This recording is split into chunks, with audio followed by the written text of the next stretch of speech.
राम जय श्री बालाजी महाराज। माँ दुर्गा का दुर्गा सप्तशी का पाठ मैंने रखा है नवरात्रि के अंदर। अब पाठ तो मैंने रखा है, लेकिन मन में विचार जो है गलत आ रहे हैं बहुत प्रकार के।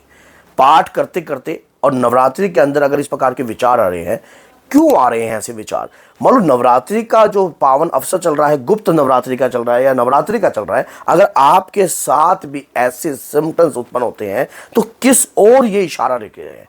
ऐसा क्या है, क्यों आपके साथ ऐसा क्यों हो रहा है और आप ऐसे कैसे बदल सकते हो? आपने अपनी इच्छा से आपने दुर्गा सप्तशी का पाठ रखा, लेकिन उसके बाद आपके मन में गंदे ख्याल आना, गलत विचार आना, देवता के प्रति गलत विचार आना, मन में विचार बदलते जाना, ऐसा क्यों है? और दुर्गा सप्तशी का जो पाठ है वो जैसा कि आपको पता है कि इतना मूल्यवान पाठ है, और उस पाठ को पढ़ने के बाद तो इस प्रकार के विचार लाना तो गलत है। और अगर ये विचार आ रहे हैं, लेकिन मैं लाना नहीं चाहता, लेकिन क्यों आ रहे हैं, किसका हाथ है इस चीज के पीछे, तो सारी जानकारी आज इस वीडियो में आपको प्राप्त हो जाएगी। वीडियो को अगर आप माँ के भक्त हो तो चैनल को सब्सक्राइब कर दीजिए और 10 लोगों तक इस वीडियो को जरूर शेयर कीजिए, ताकि वो भी तो लाभ उठाएं।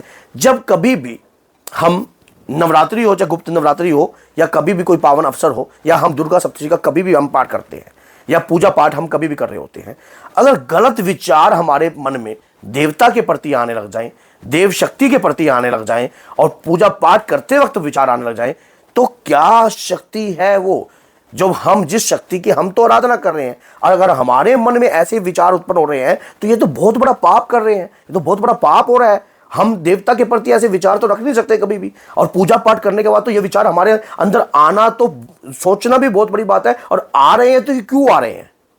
2 सिम्टम्स, बहुत बड़े 2 सिम्टम्स होते हैं। पहला क्या होता है, अगर दुर्गा सप्तशी का पाठ हम अपने घर में करना प्रारंभ कर दिए हैं तो हमारे घर में रहने वाली नकारात्मकता किसी भी रूप में रह सकती है। आपकी पत्नी के ऊपर भी आ सकती है, आपके विचारों को, ताकि आप पूर्ण रूप से पाठ ना कर पाओ, कोई भी मूल्यवान कार्य अपने घर में ना कर पाओ। अगर कहीं आप पाठ करने में कामयाब हो गए या पूर्ण रूप से आप पाठ कर गए, तो वो जो समय था वो बलवान था, और जो समय अभी है वो ऊर्जावान है, और आप पाठ कर रहे हो, इससे आपके शरीर का ओरा तो बढ़ेगा। मुख से जो भी शक्ति का उच्चारण होता है, मुख के द्वारा जब भी शक्ति का गुणगान होता है, तो नकारात्मकताएं तो हिलती ही हैं। और पूजा के दौरान अगर ये कार्य आपके साथ हो रहा है तो कोई शक्ति नहीं चाहती आप अपने घर में दुर्गा सप्तशी का पाठ करें, क्योंकि उसे पता है इस पाठ में एक ऊर्जा समाई है। अगर ये व्यक्ति पाठ करने में कामयाब हो गया तो हम इसके घर में पनप ही नहीं पाएंगे, हमें तो इसके घर को छोड़ना पड़ेगा। तो ऐसी स्थिति में हम, क्योंकि हम उसके बारे में जानते नहीं है, लेकिन हम पाठ कर रहे हैं, हमारे विचार है। खासकर अगर आपके ऊपर तंत्र किया गया हो, जैसे कि आपकी पूजा बंधन में है, पूजा में बंधन में किया गया है, और आप पाठ कर रहे हो, करते ही आपका मन में विचार गलत आ गए, तो मुसलमानी प्रतिक्रियाएं जो हैं आपके ऊपर से, क्या पता आपके ऊपर काला इलम हुआ हो, क्या पता आपके ऊपर गलत प्रकार की क्रिया हुई हो, या कोई मोमडंस जो है सोल आपके ऊपर है, या कोई ऐसी नकारात्मकता है जो चाहती नहीं है, भगवान के प्रति द्वेष भावना रखती है, वो आपके शरीर पर वास करती है, वो आपके घर में कब्जा करे बैठी है। जैसे ही कोई पॉजिटिव कार्य, कोई मांगलिक कार्य आप अपने घर में प्रारंभ करते हो, वो रोकना चाहती है, क्योंकि ये कार्य अगर आपके घर में चल गया, उनको तो निकलना ही पड़ेगा। ऐसी स्थिति में अब हम क्या कर सकते हैं? फिर तीसरी बात ये हो सकती है, अगर आप काफ़ी लंबे समय से आप दुर्गा सप्तशी का पाठ करते आ रहे हो और काफ़ी लंबा समय व्यतीत हो चुका है, तो माता रानी आपकी परीक्षा भी ले सकती है, किसी भी रूप में अपने भक्त का धैर्य, विश्वास, आंतरिक विश्वास, सब शक्तियां चेक करती हैं, देखती हैं। माँ की योगनियां, माँ की यक्षिणियां आपके अंतर की ऊर्जा को पहचानना चाहती हैं और जानना चाहती हैं कि आपके अंतर में कितना विश्वास अपने इष्ट, अपने आराध्य को ध्यान में है, आपके विचार बदलते भी हैं या नहीं। तो ये परीक्षा भी एक किस्म की हो सकती है। मैंने तीनों बातों को बड़े सरल तरीके से आपको समझाने का पूर्ण रूप दिया है। अब क्या होता है ऐसी स्थिति में, अगर आपके साथ होता है तो आपको क्या कार्य करना चाहिए? जब कभी भी दुर्गा सप्तशी का आप पाठ करो तो 151 रुपए की एक अर्जी माँ दुर्गा के नाम की निकालिए। उसमें आपको 51 लौंग रखनी है, और 11 हरे रंग की जो है इलायची रखनी है। एक लाल या हरे रंग के कपड़े में आपने बांध कर माँ दुर्गा के चरणों में रख देनी है। माँ से हाथ जोड़कर विनय प्रार्थना करनी है कि हे जगदम्बिके, मैं ये जो पाठ करने जा रहा हूं या जा रही हूं, मेरे घर में अगर कोई नकारात्मकता है या कोई तंत्र है, काला इल्म है या कोई विद्या ऐसी क्रियाएं करी हुई हैं, तो हे जगदम्बे के मैं नहीं जानता, मुझे नहीं पता।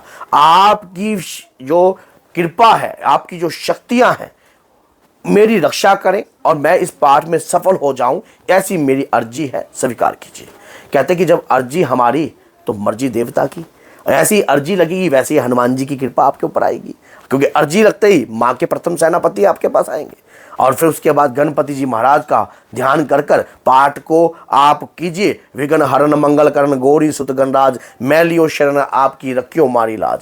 जब गणपति जी महाराज जिस कार्य में आ जाते हैं, वहाँ मंगल कामनाएं और मंगल कार्य ही पूर्ण होते हैं। फिर उसके बाद जब अगर आपकी परीक्षा हो रही है, तब भी माँ ही स्वयं आपकी रक्षा करेगी, किसी भी रूप में आकर।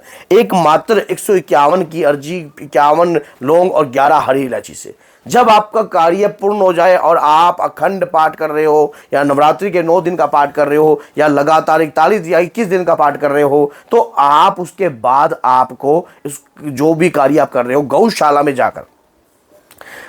में जाकर उसका हरा चारा और जो वो लौंग है और इलायची है, अपने घर में भीमसेन कपूर के साथ अपने पूरे परिवार के ऊपर से वार कर किसी भी 14 या अष्टमी पर उसे जो है पूर्ण आहुति दे देनी चाहिए, जिससे आपके घर में मंगल पाठ जो है हमेशा प्रारंभ रहे और नेगेटिविटी हो, तंत्र हो, परीक्षा हो, आप हर कार्य में सफल हो जाओगे। और दुर्गा सप्तशती का श्रेष्ठ पाठ आपकी चढ़ती गला बना देगा और माँ की अपरंपार कृपा आपको दिला देगा। माना जाता है कि दुर्गा सप्तशती का पाठ जो भी व्यक्ति अपने घर में करता है, घर में नकारात्मकता का वास नहीं रहता है, घर में काली शक्तियों का वास नहीं रहता है, घर में तंत्र मंत्र यंत्र नहीं चलता है। भक्त की परीक्षा में माँ ही स्वयं उन्हें पास करवा देती है। आप एक बार सच्चे मन से करके देखिए और फिर देखिए आपकी लाइफ में कैसे बदलाव नहीं आता। अगर आप कर रहे हो तो आपको इस तरीके से करना चाहिए। अगर दुर्गा सप्तशती का पूर्ण पाठ कैसे करना है, किस विधि से करना है, इसके लिए मैंने चैनल पर वीडियो बना रखी है डिटेल में। आप चैनल पर भी जाकर पूर्ण रूप से वीडियो देख सकते हो। दुर्गा सप्तशती का पूर्ण पाठ कैसे किया जाता है और किस विधि से किया जाता है, किस तरीके से किया जाता है। अर्जी ऐसी प्रकार से लगाकर और पाठ को प्रारंभ कर दीजिए। आपके घर में शांति रहेगी, सुख शांति रहेगी। और विचारधाराएं अगर गलत भी आएंगी तो नहीं आ पाएंगी, क्योंकि आपने शुरू में ही देवी की अर्जी और आराधना कर आप चले हो। और उसके बाद आपके विचारों में परिवर्तन नहीं आएगा, गलत विचार कैसे भी आपके ऊपर नहीं हैवी होंगे। तो अगर आप माँ के भक्त हो तो चैनल को सब्सक्राइब कर दीजिए और 10 लोगों तक इस वीडियो को जरूर शेयर कीजिए। तो बोलिए जय सीताराम, जय माता दी।